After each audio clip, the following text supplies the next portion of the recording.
Have you ever stood in the pharmacy aisle, picked up a calcium supplement, and felt genuinely proud of yourself for taking care of your bones?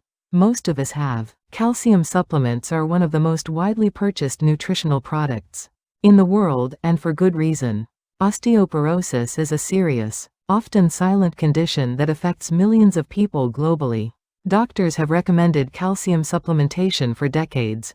It feels responsible. It feels safe. So what if the story is more complicated than that?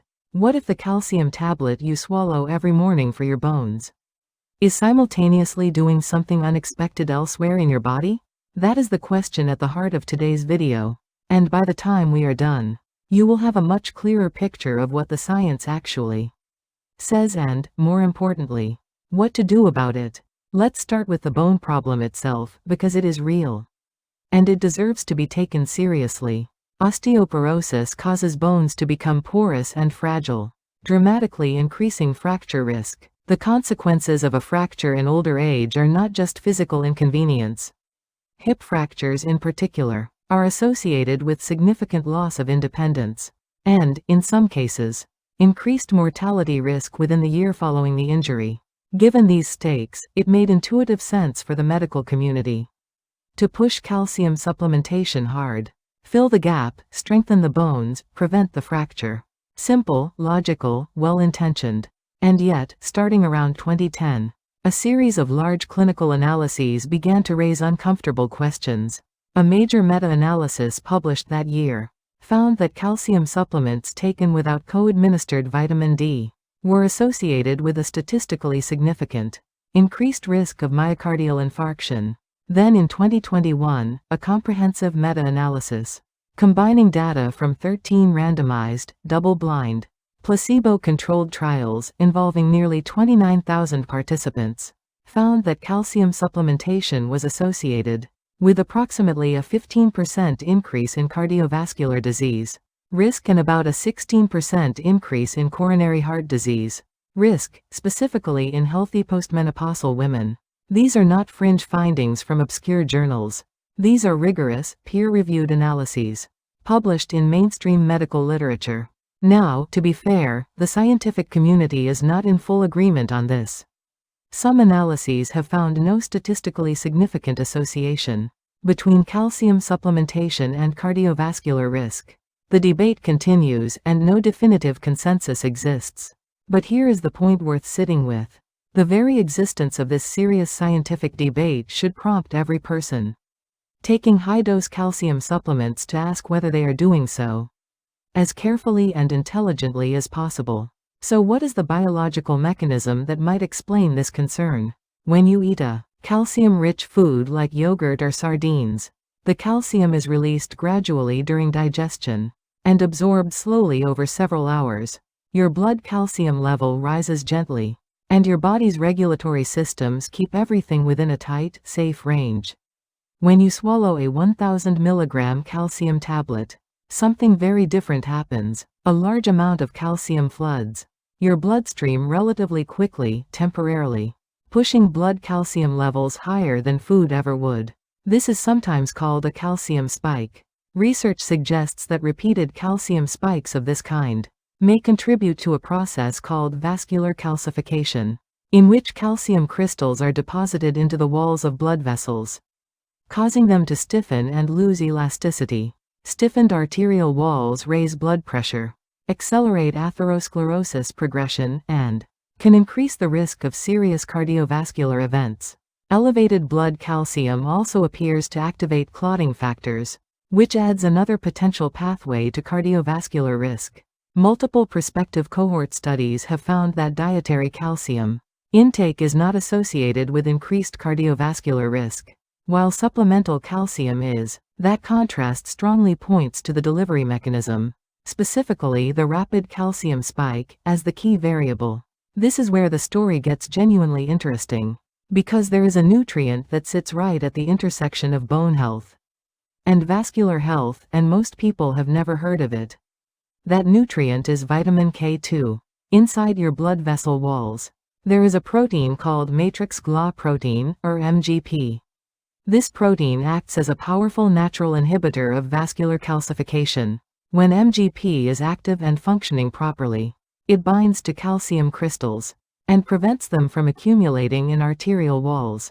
When MGP is inactive, calcium deposits freely and calcification progresses.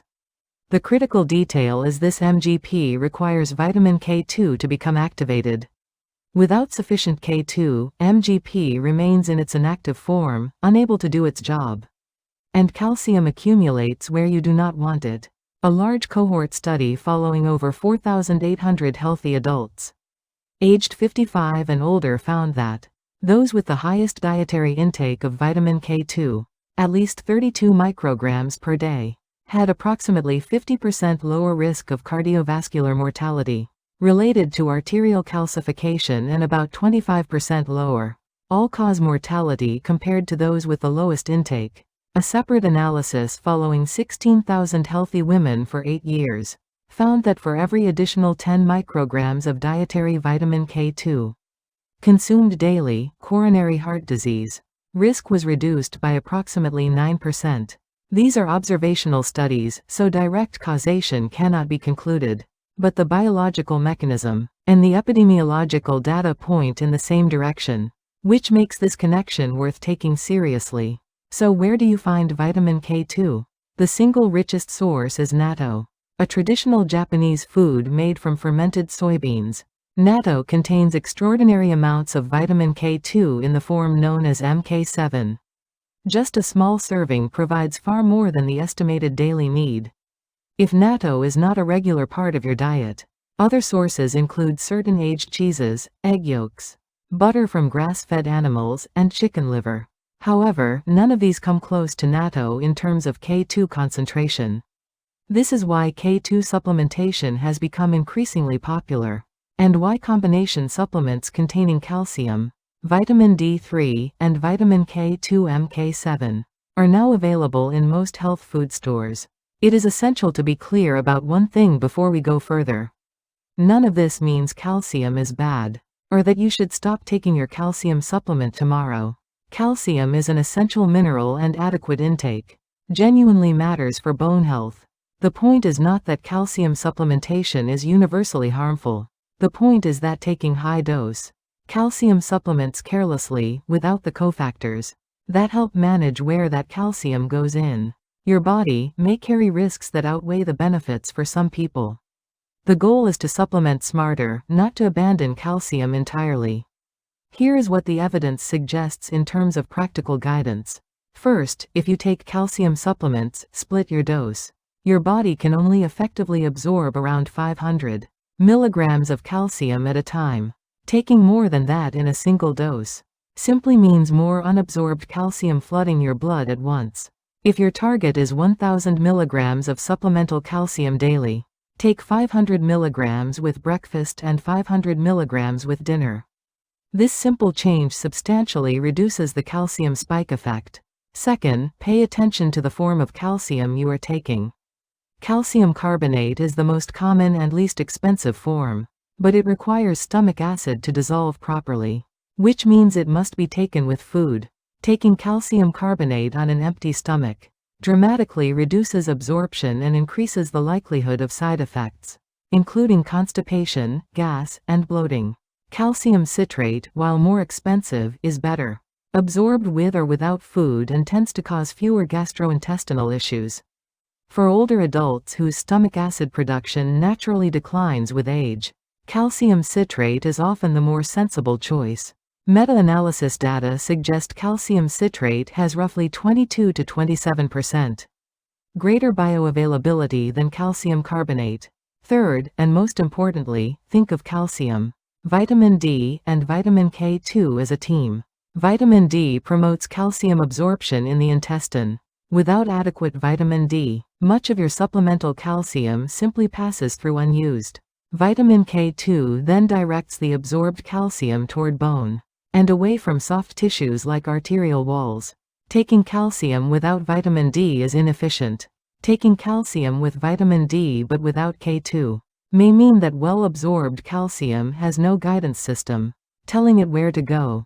All three working together gives you the strongest bone benefit, with the lowest vascular risk. Fourth, consider how much calcium you are actually getting from food. Before deciding how much to supplement, a cup of yogurt provides roughly 200 to 300 milligrams. A glass of milk provides around 300 milligrams. A serving of canned salmon with bones provides about 180 to 200 milligrams. A serving of firm tofu provides around 150 to 200 milligrams. Many people consuming a reasonably varied diet are already getting 500 to 700 milligrams from food, and do not need a full 1000 milligram supplement on top of that. Chronically exceeding 2000 milligrams per day from combined food and supplement sources raises the risk of kidney stones and may further stress the cardiovascular system. Fifth, do not forget magnesium. Calcium and magnesium work in close balance within your cells. Magnesium helps regulate the movement of calcium into and out of cells, and supports normal muscle and vascular function. An imbalance where calcium is high and magnesium is low can contribute to muscle cramps, arterial stiffness, and impaired nerve function. Good food sources of magnesium include almonds, pumpkin seeds, spinach, black beans, and whole grains. Sixth, and this cannot be overstated, weight-bearing exercise is arguably the single most powerful intervention for bone health. When your bones experience mechanical loading through walking, stair climbing, dancing, or resistance training, it triggers bone-forming cells, called osteoblasts, to build new bone tissue. No supplement replaces this stimulus. 30 minutes of brisk walking daily, ideally outdoors where you also get natural vitamin D from sunlight, is one of the most evidence-based things you can do for your skeleton. A word on who should be especially cautious. If you have a history of kidney stones, established cardiovascular disease, hypercalcemia, or kidney disease, the conversation around calcium supplementation becomes significantly more complex, and you should be having it with your physician, rather than making changes based on a YouTube video. If you are currently taking anticoagulant medications like warfarin, vitamin K2 supplementation can affect how that drug works, so your doctor must be informed before you add K2 to your routine. And if you have been prescribed calcium by your doctor as part of an osteoporosis treatment plan, do not stop or change that plan without discussing it with them first. The takeaway from today is not fear, but awareness. Calcium is essential. Bone health matters, but the way you supplement, the dose, the form, the timing, and the nutritional context around it matters enormously. Splitting your dose to stay under 500 milligrams at a time. Taking it with food, ensuring adequate vitamin D and K2. Getting as much calcium as possible from real food, and moving your body every day are not complicated changes. They are simply smarter ones. And smarter, in this case, means better for both your bones and your heart. If you found this helpful, please like this video and subscribe for more evidence-based health content.